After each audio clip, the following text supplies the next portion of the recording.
Out here, there's no one way of doing things. No unwritten rules. And no shortage of adventure. Because out here, the only requirement is having fun. Bank of America invites kids 6 to 18 to golf with us. For a limited time, sign them up for a free 1-year membership, giving them access to discounted tee times at thousands of courses. Learn more at bankofamerica.com/golf with us. What would you like the power to do? Bank of America. Restrictions apply. See BofA.com/golf with us for complete details. Copyright 2025 Bank of America Corporation. Llévate más de lo que esperas todos los días con el nuevo McValue en McDonald's. Ahora puedes comprar uno y sumarle otro por $1. Así que cuando tu equipo favorito enfrente a sus rivales, enfrenta tus antojos con $5 Meal Deals. Y si estás corriendo para alcanzar el desayuno, corre a la para llevarte ofertas antes del cutoff. Tú decides, y con McValue, tu decisión siempre rinde más. Precios y participación pueden variar. BOGO $1 válido para un producto de igual o menor valor. Debe estar registrado en Rewards para ofertas en el app. Ryan Reynolds here from Mint Mobile. I don't know if you knew this, but anyone can get the same premium wireless for $15 a month plan that I've been enjoying. It's not just for celebrities. So do like I did and have one of your assistant's assistants switch you to Mint Mobile today. I'm told it's super easy to do at mintmobile.com/switch. Upfront payment of $45 for 3-month plan, equivalent to $15 per month required. Intro rate first 3 months only, then full price plan options available. Taxes and fees extra. See full terms at mintmobile.com. From the Fifth Quarter Studio in Madison, Wisconsin, you're listening to the Coaching Youth Hoops Podcast. They're playing Basketball. Here's our hosts, Steve Collins. And Bill Flitter.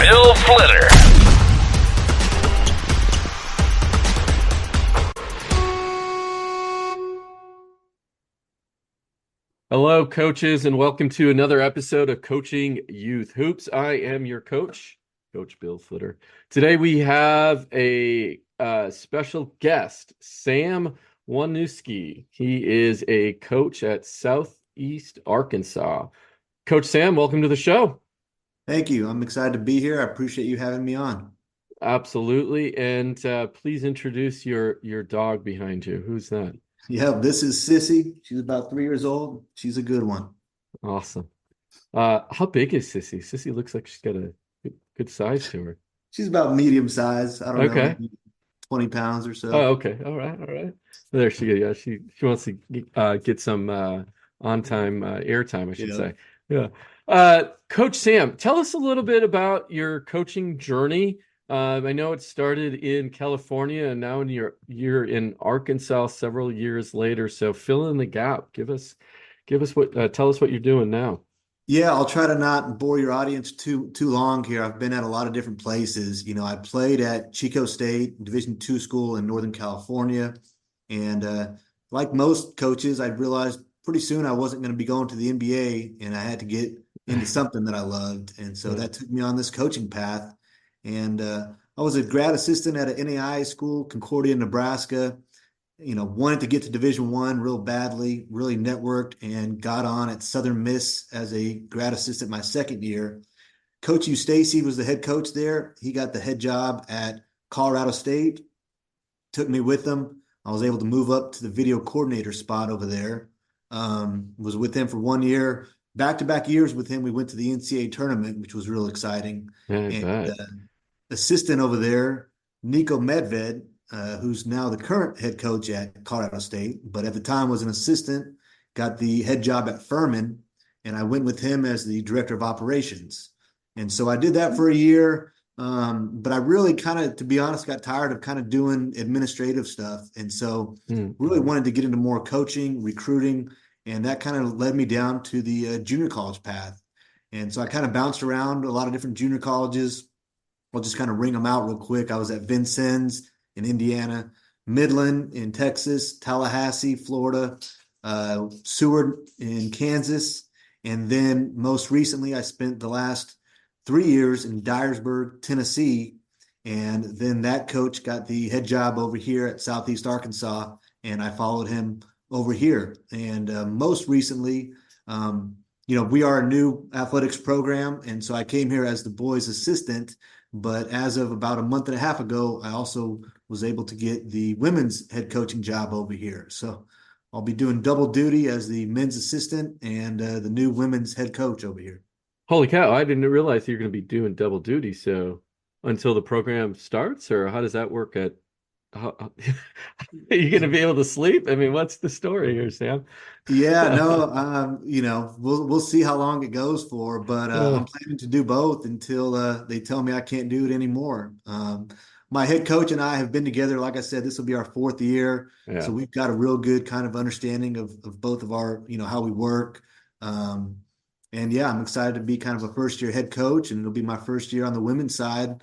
My high priority right now is to eventually find a women's assistant coach to help me out with recruiting women, since obviously that hasn't been where most of my experience has been. But hopefully once I get a good assistant in, that'll kind of ease off some of the pressure of coaching and recruiting on that side. And it'll definitely be a hard task, but I'm excited for it.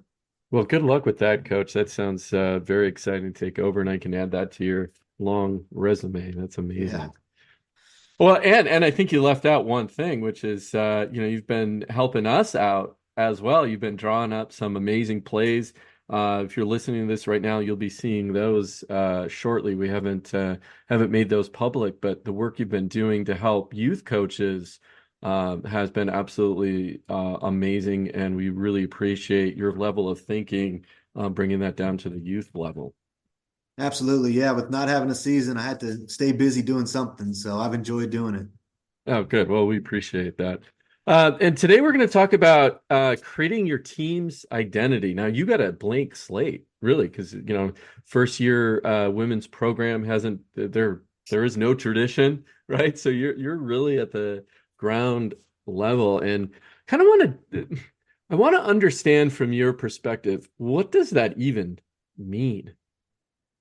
Creating the identity you're talking about? Creating the identity. And of course, maybe break that down from your level at the college level, and then let's talk about the high school level, and then even at a grade school level, because I think you obviously at the high school and college level you can create an identity, but definitely at the grade school level, I mean, we do it now, but I'd love to hear your thoughts on that. Yeah, so I've worked for a ton of coaches now in my somewhat youthful coaching career. Yeah. And so each coach is different, and so you grab something from each one. But what I'll keep kind of referring back to is my 2 years working for Larry Eustace. And, when we talk about creating a team identity, sorry, I got my dog in the back. I don't want to, but no worries. To me, the team identity is about kind of your core principles, your values, your beliefs, and the specific aspects of the game that you feel are most valuable.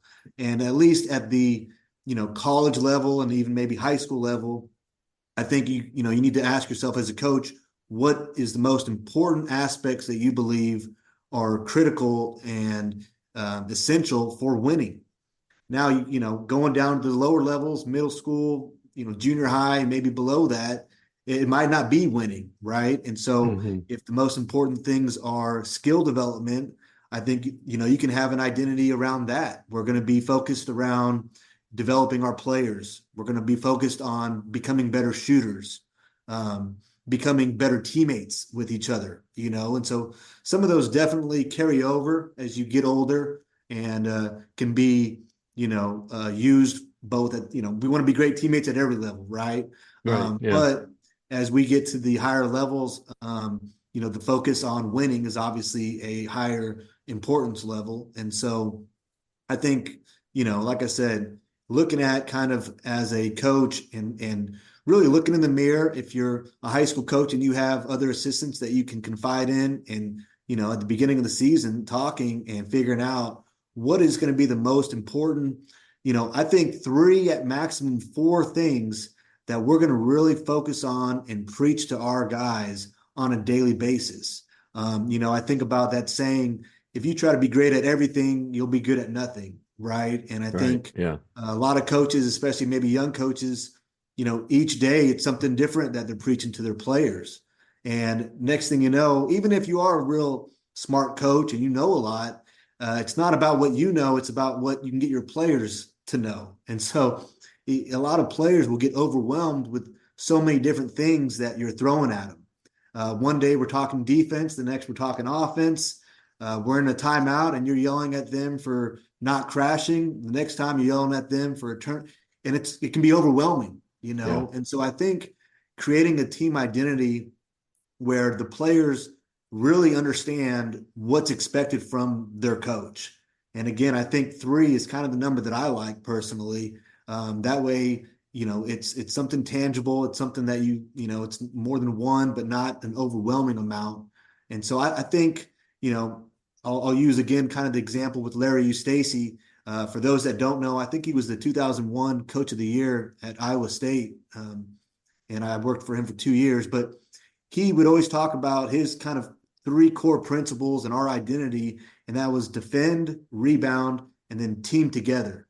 And so I think having kind of 2, basketball related things, whether it's your offense, your out of bounds plays, your press defense, whatever 2, 3 basketball things, and then having a kind of cognitive mentality thing, whether it's, hey, positive attitude, we're going to bring energy every day, whatever kind of mentality aspect you bring, and I think is a good additional one to bring. But those were our key 3 that we constantly talked about was defend, rebound, team together.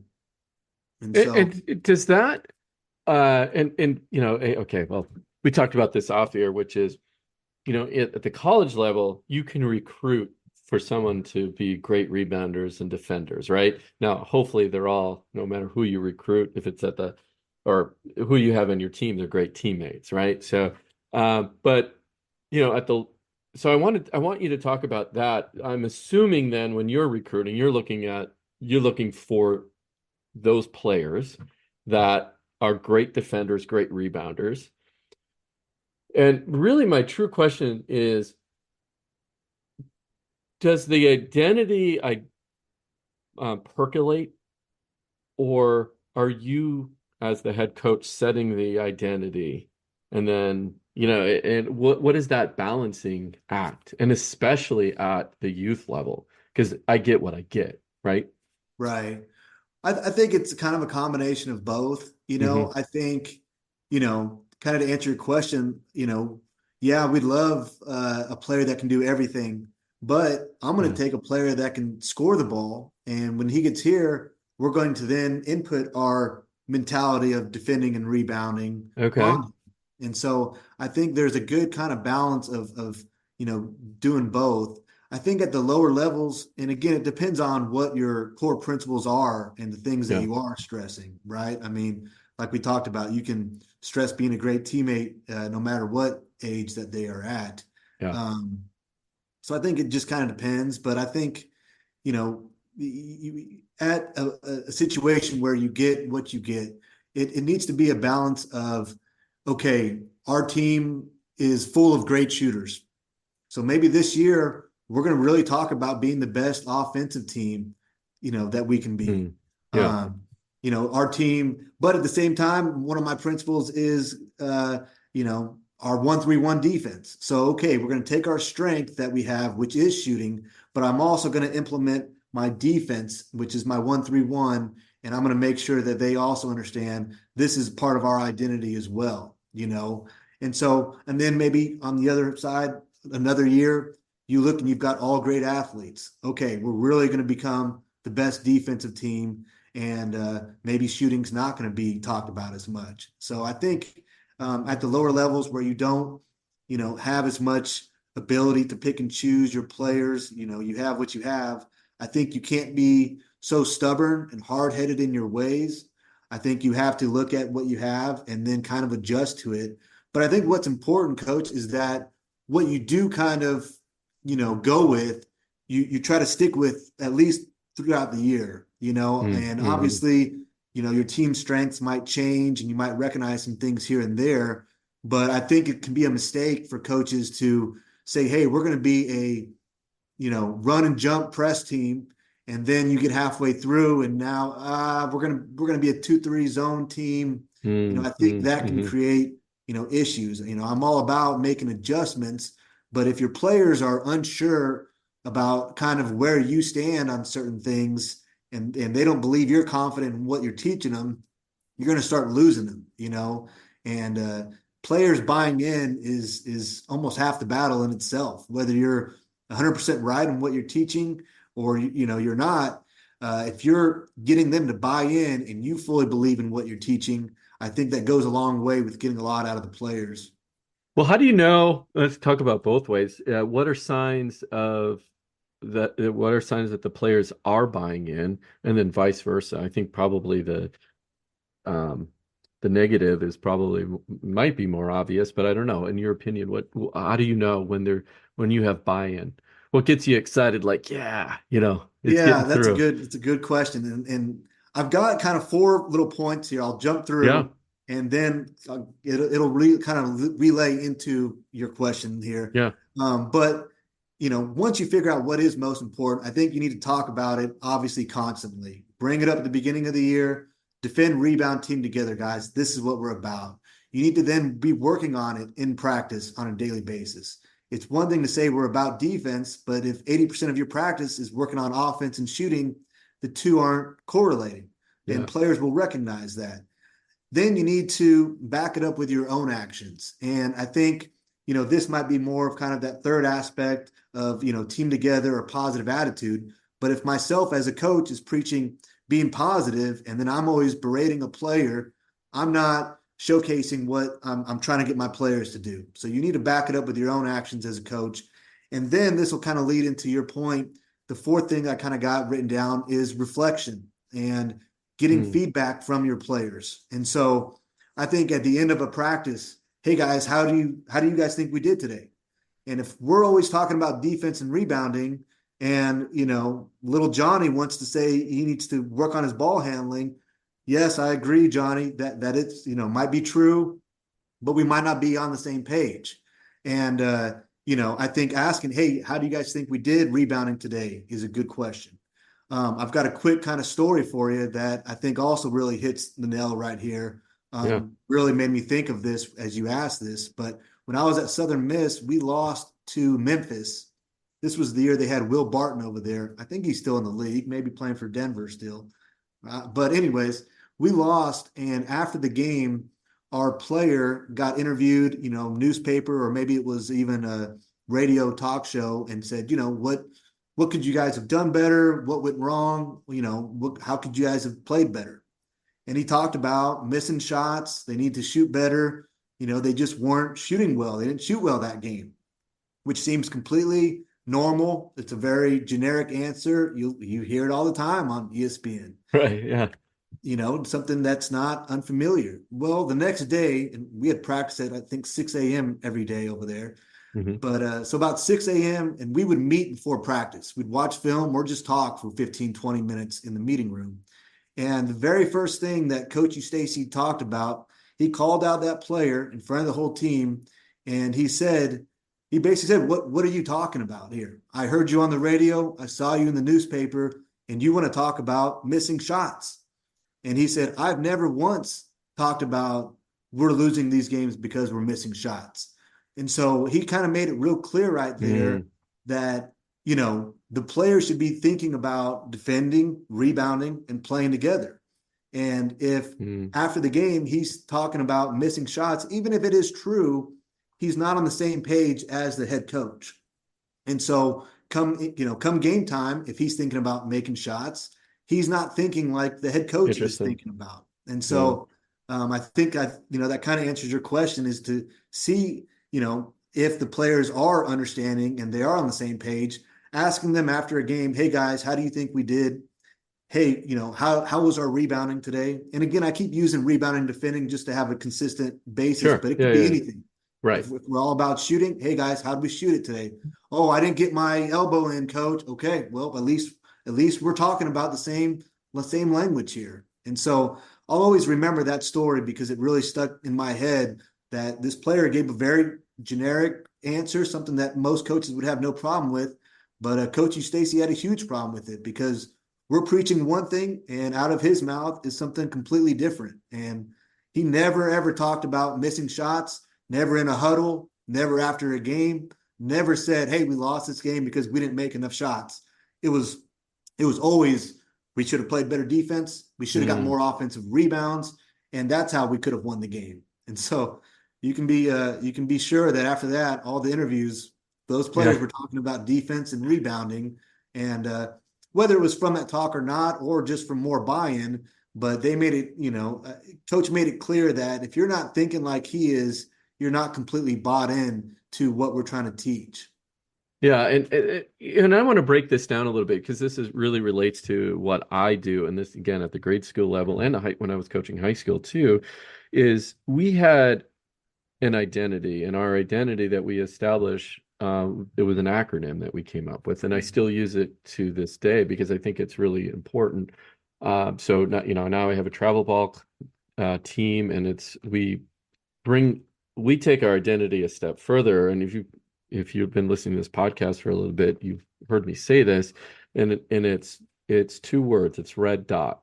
And like I said, it's an acronym. So and it breaks up into two pieces. The first piece is the game on the court, and the second piece is the game in your head, right? And so the first piece, red. So red stands for rebounding, efficient scoring, and defense. So as a program, those are the three things that we really put an emphasis on. Yeah. And we preach those at the beginning of practice. I do it even in all my camps. You get the Red Dot Award. You get the Red Dot Award after practice. We manifestate it as well by placing a red dot at a pressure point between, if you're watching this on video right here, it's a pressure point. So we know that the kids are going to make a mistake, right? So every kid has a red dot before every game, before every practice. They just grab that red dot. Okay, done, reset, right? Next play, right? So that's a kind of a reset button for them.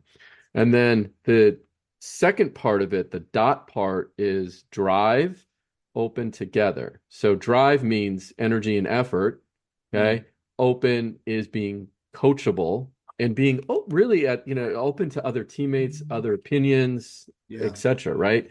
And then, of course, together is together, teamwork, and all of that goes along with it. And so we created that just so, one, it was easy, right? Everybody is like, it's the red dot way, right? And everybody, we preach it from third grade up to all our high school players. And that's what we, and again, as I bring on new coaches, what do you work on? Well, it's red, right? Rebound, efficient scoring, defense. And it's all, of course, that's all broken down. What does that mean? What does efficient scoring mean, right? We're trying to get an and one every time, right? So we teach that. We teach how to do that, right? And we never have, I should say never, rarely have really good outside shooters. So we have to be efficient with how we score, right? Sure. So again, it's all, and I bring that up to say, Sergeant and Mr. Smith, you're going to love this house. Bunk beds in a closet? There's no field manual for finding the right home. But when you do, USAA Homeowners Insurance can help protect it the right way. Restrictions apply. Hilton brings you new ways to stay. With experiences that let you capture the glory days. Introducing the Graduate Hotels. Each inspired by local college towns, these stays are always original and never boring. Get in touch with traditions all across the country and enjoy a stay that's a class above the rest. Book at Graduate Hotels with Hilton Honors Points at Hilton.com. It's a win-win. Hilton, for the stay.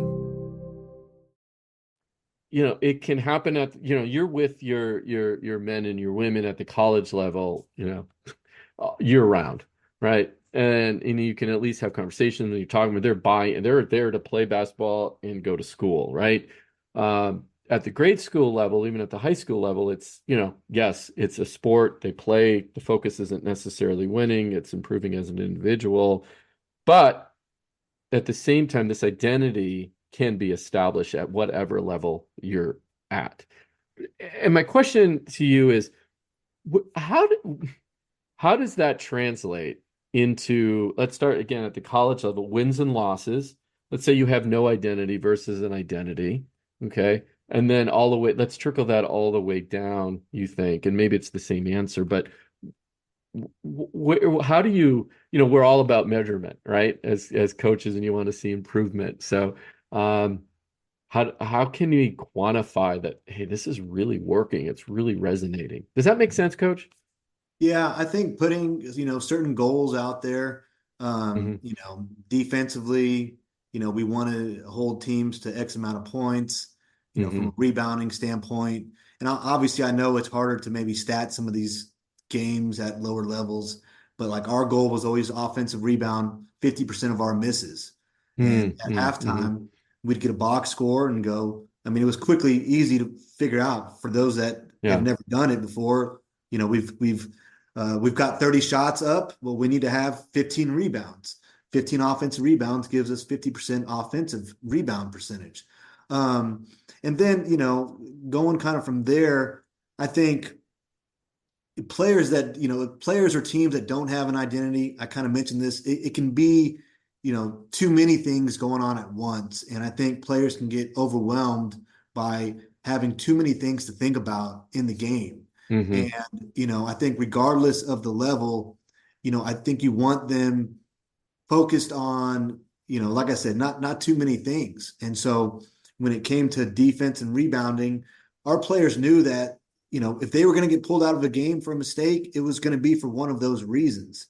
So that allowed them to play freely offensively, right? They miss a shot, Mm. they're not looking over the bench to see if they're going to get Right. pulled out, but they give up an offensive rebound, there's a good chance they're going to get pulled out. Mm. On the other hand, you don't have any identity and you're pulling kids out for every single little mistake. And now the player's not, he's just thinking about not making a mistake, Yeah. instead of Yeah. going out there and playing hard and, maybe putting that emphasis on those one or two things that, he knows are important to you. Um, so I think a lot of that correlates down to, all the different levels.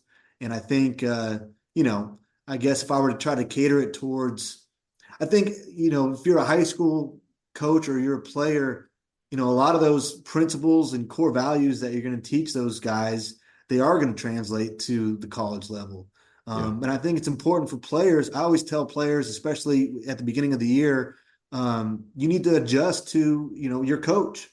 Each coach you're going to be with is going to be different. Figure out right away what's important to him or her. And so you might have played for a coach that emphasized rebounding. And obviously that's great if it's in your game now. And this next coach really emphasizes driving the basketball, whatever it might be. Right. Figure out what's important to him, whether it's right or wrong. That's going to be the best opportunity for you to stay in the game. And I think as a player, that's going to help you. And as a coach, mentioning that and stressing it to your players. Hey, I know your old coach taught you this, and that's great. But what I'm going to be most happy with you about is by doing X, Y, and Z. And, I think once players realize right away that each coach is going to be a little different, if they can kind of adjust to their coach, it's going to help them in the long run. But hopefully that kind of answered your answer in some Yeah. way. Yeah. Well, and you're in a unique position right now because you're starting a program, right? There's Mm-hmm. 0 players there now, very few, right? And you're starting this women's program at the college. Uh, I of course you have your beliefs, right? But is it pen to paper at this point of saying, okay, this is my identity or our team's identity, right? You don't have any, you're out recruiting right now, right? So is that how you kind of start? It's because Well, it's very similar to what a high school coach or a grade school coach has is they have no idea what their team is going to look like, right? yeah. From year to Yeah, year. no, yeah, it's a good point. To be honest with you, my focus is, to go find the best players that I can find. And Okay. then once we get them all here, we're Yeah. going to be playing pickup, similar to, I guess, like a high school coach. He Yeah. might know what he has from day one. We're going to be playing pickup. I'm going to give him, just like any kind of open gym, we're going to let them play. And from there, I'm going to really kind of evaluate what we have to work with. And Hmm. like Hmm. I said, if I see that we're a really good shooting team, and I'm not going to try to. Sure, in my heart, I'd love to be defense, rebounding, team together. Yeah. But again, I think it goes back. If you want to be a good coach, I think not being too stuck in your ways and too stubborn, because there's going to be years where you have a real quick team and you need to play it quicker. There's going to be years that you have a slower, taller team and playing zone and packing it in is going to be your best strategy. So I think not predetermining it so much. You might have those one or two key elements that you do want to, obviously carry over from year to year. And if you're coaching high school and you get a kid for 4 years, you could have some good carryover of certain principles and core values that you're teaching. But if you're a middle school coach and the sixth graders are moving up to middle school, and this will be the first year and maybe only year that you get them, I think you need to be really flexible with what you're teaching from an offensive, defensive standpoint. And, those other things of playing together, hard work, those should be carried over kind of regardless of the players that you have. But as far as the style of play, I think you need to really look at how long are we going to have these guys for and what are their strengths. And then once you figure that out at the beginning, zone in on it and, keep stressing it on a daily basis. What are some of those early signs that what are some early signs that it's working, that this identity or the identity is coming out, or what you're preaching? Maybe not so much of of course you can see it in the stats, but what do you look for beyond the stats that it's working? I think, players talking amongst each other, I think it's funny if you're able to just kind of sit back as a coach sometimes. Again, we stressed offensive rebounding, which real quick, if you're teaching rebounding, I always tell coaches, teach offensive rebounding because as a byproduct, you'll become great at defensive rebounding. But, so I'd love sitting back sometimes just in the stands. And let's say we're in between some pickup games, the guys are sitting around and you'll hear guys, oh, I got 4 offensive rebounds that game, or, oh, you didn't get a rebound on me. And so you can see, even though they might not know that I hear it, they're talking about it, and you can see that they're starting to buy in because they're not talking about some crossover that they had, right? And they're talking about rebounding, which is hopefully what I've kind of gotten into their head. So I think it just depends, but I do think when players are talking amongst each other, I think that's a really good sign. Using a different example, maybe we talk about 1-2 footwork on shooting, stepping into your shot every single day. And you see your players constantly on their own in the gym working on those type of, footwork mechanics that we've talked about. I think, we talk about ball handling, and I've given them some drills. And again, you're able to get in the gym and you see them working on those drills by themselves. I think those are great kind of indicators that they're picking up on what you're talking about. Being a great teammate, are they, a player falls down, are they running over there, picking them up? Are they encouraging them, when they're out of the game? I think those are great indicators. Anything that you can do as a coach and see the guys without them seeing that you see them is a great sign, because that they're doing it genuinely. They're not just doing it to impress you. And so as a coach, try to find ways that you can peek your head into the door, sneak in. At our place, we kind of have an upstairs where I can hang out upstairs. We got some workout stuff that, we can work out on, and I can watch our guys from the top without even them seeing me sometimes. So I enjoy doing that. But yeah, I think if you can, see your players talk amongst each other and do the stuff that you've taught them without them knowing that you're watching them, I think are good signs. Yeah, no, that's important. Yeah, no, I totally agree. I'm going to switch gears a little bit, and something just popped into my head because it comes up often, and I hear it, through our groups. I hear it from parents, coaches, whatever. Kind of now at your level, you're seeing the result of the work that's been done at the lower levels, even starting at a very young level. Maybe just off the top of your head, like, what are the 3 things you think that players are lacking today, and that needs to be emphasized a little bit more in high school and even at grade school? Well, I think shooting, you can never have too much shooting. Nowadays, I don't, I don't know everywhere, but it seems like so many gyms have a shooting gun. I don't know your thoughts on that, Coach, but we didn't have that when I was growing up. I didn't see a shooting gun until I got to college, and now so many high schools have them. And I think it's a shame that there's not more time spent on them. I think if you're a high school kid, you should be begging your coach to get into the gym before school starts, live on the shooting gun. You're able to get up 10, 20 times more shots than players could back in the day when they had to go chase down their rebounds. Yeah.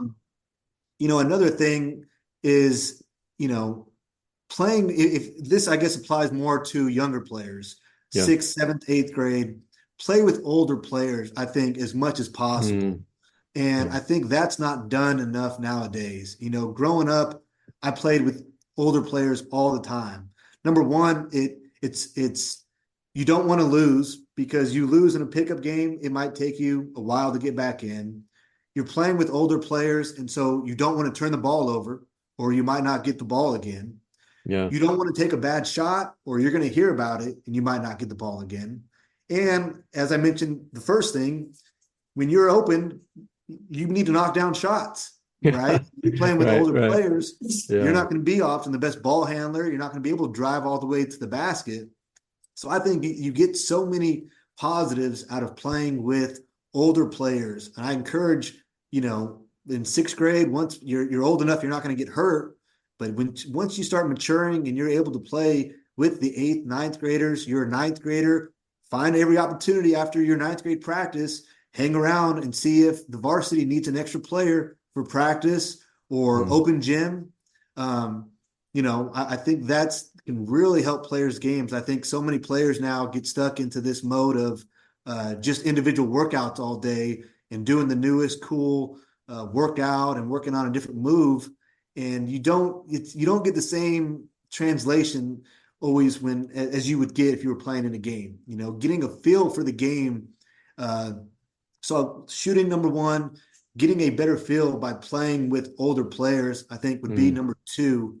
And then I think team defense, is something that can really be taught at a younger age and can really be improved. I made a YouTube video recently talking about being a great defender, and something that every single player can control is taking pride. You should try to be the best team defender on your team, because that's all mental, right? Yeah. We would love to be the Kawhi Leonard and be 6'8" with huge hands and athletic ability and be able to slow down LeBron James. But the truth is, based on your physical ability, your quickness level, you might be limited on how much you can really defend on the ball.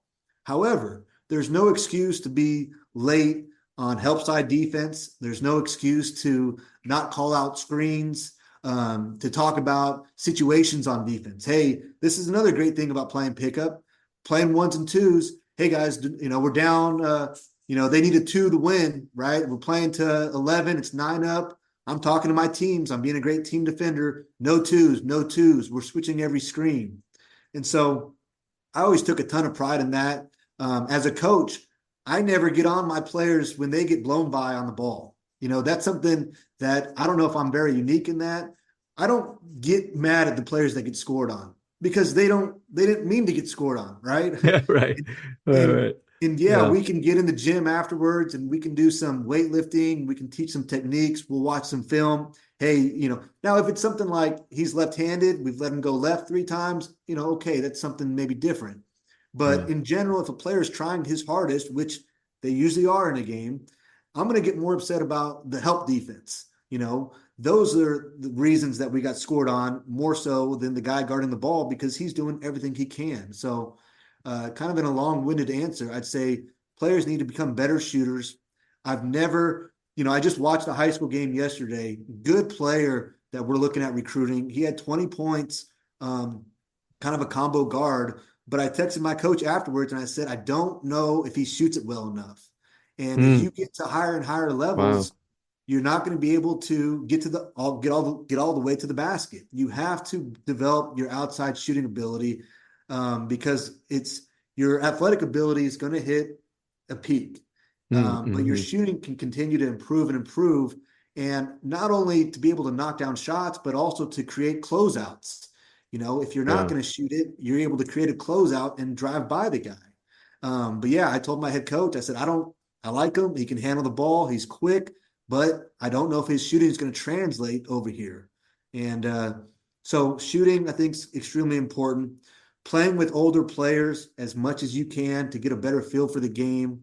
And then number 3, becoming the best team defender. If you're a player listening to this, there's no reason why you should not be the best team defender on your team. There's no excuse for it.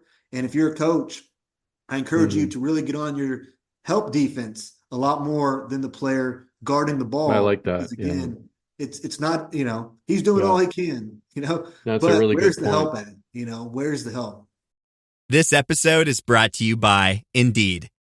When your computer breaks, you don't wait for it to magically start working again. You fix the problem. So why wait to hire the people your company desperately needs? Use Indeed's sponsored jobs to hire top talent fast. And even better, you only pay for results. There's no need to wait. Speed up your hiring with a $75 sponsored job credit at Indeed.com/podcast. Terms and conditions apply. Halliday presents, in the red corner, the undisputed, undefeated Weed Whacker Guy. Champion of hurling grass and pollen everywhere. And in the blue corner, the challenger, extra strength Halliday. Eye drops that work all day to prevent the release of histamines that cause itchy allergy eyes. And the winner by knockout is Halliday. Halliday, bring it on. No, I love that. Sorry to interrupt, but yeah, that's a really good point about the help defense, and get on the help defense a little bit more. I don't want to put words in your mouth. You mentioned a lot about scrimmaging pickup games, okay? Which I think when you and I were growing up, and I'm a little bit older than you, that's all we did. I mean, literally every day we were outside doing, pickup games all the time. We didn't need a gym. We played outside. We had our one pair of tennis shoes that we wore inside and outside, right? And are we playing too many organized games as a whole? And you know what I'm talking about, AAU type of style. Is that, are they? Yeah, I'll just maybe leave it at that, and you can maybe just address it how you want to address it. I think yes and no, and I'll break it down. I think I think kids like to find reasons to maybe be lazy. So I played my AAU game this Saturday. I'm taking Sunday off, Coach. I played 2 games this weekend already. However, I don't believe you can ever really play too much. This isn't a sport where you're going to be so worn down that you can't. I never could recall a day in my life when I was a player where I was just too worn out to play. The whole thing in the NBA now, what do they call it? Where they take a day off, for rest. I forget the term that they use, but it wasn't a thing in the NBA back in the day, and it should definitely not be a thing as you're growing up as a player. So I don't think you can play too much. I think, if anything, you can become too much of a workout player. Oh, no, guys, I'm not going to play pickup today. I got my workout with my trainer later on. I'm not buying it. A real player, you do it all. Like you said, I mean, you should be playing as much as possible. Oh, we've only got 9. Okay, we'll play 4-on-4. We'll play 3-on-3, and we'll have a team ready to sub in. You cannot simulate game-like movements, game-like feel for the game in, those one-on-one instructions and drills. And I think, you kind of asked about maybe AAU being too much. I didn't play AAU growing up. We didn't really have it in my area. So all I did was play pickup all the time. Yeah.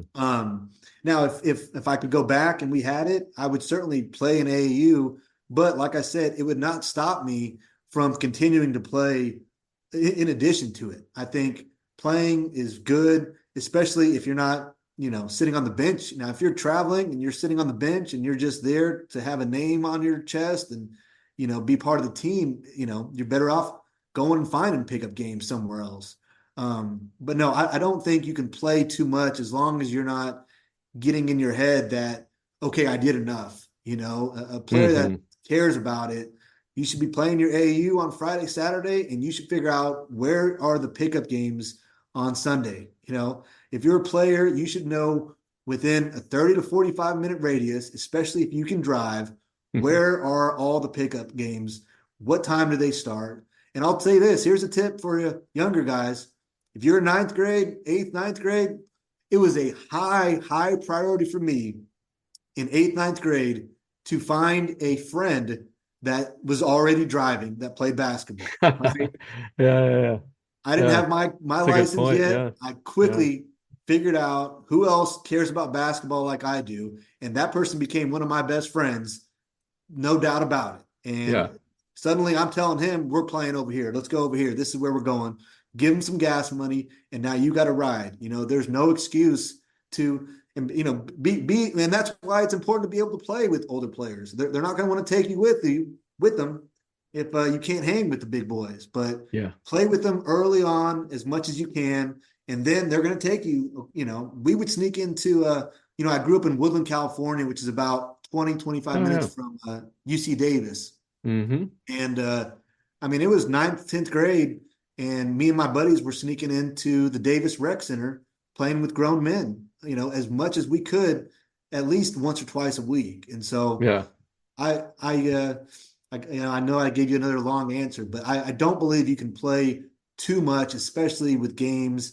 I think players need to be careful that they don't have this mindset of being too tired. I lift weights every day now. In order to maximize my weight gain, they say take a day off. And even that's a struggle for me from a mental standpoint. But basketball wise, there's just no excuse to not be playing every day. I think. Well, I think about I think of my younger days. Of course, we didn't have a phone in our pocket, right? But everybody just happened to. We met. I don't know how we organized it. It was just everybody knew we're going to go play, right? Or even if it's just at the very least one-on-one, right? Yeah. I remember playing. This is one of my fondest memories. There was this. We would do. I don't even know how we did this. It was one of the dads loved to play. And so we would, I think a lot of times it ended up being 2-on-2 or a lot of times 2-on-1. It was the two younger guys versus the dad, right? And we would play for hours, just the three of us, sometimes four, right? If we could find a four, but we didn't make an excuse, right? Oh, we only have three players, right? It's like, no, we're going to go out and play. And we played, right? Yeah. So I think you hit it right on the nail, regardless of the numbers. One-on-one is great. Mm-hmm. That's one of the best. Play one-on-one from top of the key, play one-on-one starting from the free throw line, play one-on-one with a dribble limit, play one-on-one in the post. We'd play even as a guard. We're going to start in the post. Just roll the ball to yourself and you're starting in the post and you have a dribble limit. The other thing is, I want to tell players out there, don't be afraid to play outside. We did it all the time growing up. Yeah. We didn't have access to these indoor gyms. It's not going to ruin your knees. If you fall down, you're going to be tougher. There's just no excuse. Find out where you can play, even if it's outdoors, and go play. It'll make you a better shooter if you can shoot outside as well. Yeah, amen to that. Well, Coach, this has been amazing. I appreciate your time today. Any last words? And then also, where can coaches find you? Yeah, I guess just as far as last words, speaking to players, like I'm going to reinforce again, any players watching, play as much as possible, become great at shooting. That's never going to hurt your game. And as far as coaches go, going back to just kind of think about your team identity from the beginning, figure out what kind of players you have, and really reinforce that on a consistent and constant basis. And then, where you can find me, I'm very active on Twitter. I don't know if you can post it or something, but we'll definitely put it in the show notes. Yeah. But it's my first name, Sam, the number 1, and then Newski. So Newski. And then I'm also really active. I've started a YouTube channel to really, really kind of cater towards middle school and junior high kids, talking about shooting, different fundamentals. but I've also started kind of making more videos that also help, I think, coaches as well. And so my YouTube channel is Shot Doctor, at Shot Doctor. And I've actually just posted a rebounding video, and I'm going to kind of follow that one up with actual Colorado State film. I got it from 2013, Coach. Still a film of what I call the best rebounding drill ever created. And we did it for about 30, 40 minutes every day at Colorado State. Oh, wow. And so I'm just now kind of working on breaking that up, explaining it, and I'll be posting that on YouTube. And that's definitely going to be kind of, focused for more for coaches to implement that in their practices. Yeah. Well, let me know when that's ready. We'll share that out with the group too. But we'll put all your information in the show notes. That's amazing that you got Shock Doctor. That's my nickname, by the way. So self-proclaimed. Yeah. No, I appreciate that, Coach. Thank you again for your time. This has been absolutely amazing. Looking forward to see where you go from here. And maybe we'll talk at the end of your first season once you get rolling too. So let's keep in touch. Absolutely. Well, thank you for your time. And as I said, I'm real active on Twitter. I love talking hoops with anybody out there. And follow us. That's another thing. Let me throw that out there. Follow my program, Southeast Arkansas Community College. We are a new program. We're just working on getting the athletic side up there, but we do have some social media, and we'll be out there. What's the mascot? We are the Sharks. Sharks. There we go. Okay, well, go Sharks. Yes, sir. All right, Coach. Thank you. Thank you. I'll see you. Okay. Oops.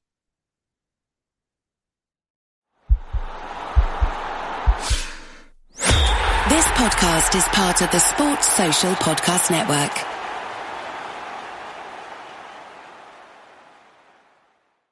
This country was built on a distinctly American work ethic, but today, work is in trouble. We've outsourced most of our manufacturing to other countries, and with that, we sent away good jobs and diminished our capability to make things. American Giant is a clothing company that's pushing back against this tide. They make a variety of high-quality clothing and activewear, like sweatshirts, jeans, dresses, jackets, and so much more. All made right here in the USA, from growing the cotton and adding the final touches. So when you buy American Giant, you create jobs for seamsters, cutters, and factory workers in towns and cities across the United States. And it's about more than an income. Jobs bring pride, purpose. They stitch people together. If all that sounds good to you, visit American-Giant.com and get 20% off your first order when you use code STAPLE20 at checkout. That's 20% off your first order at American-Giant.com with promo code STAPLE20.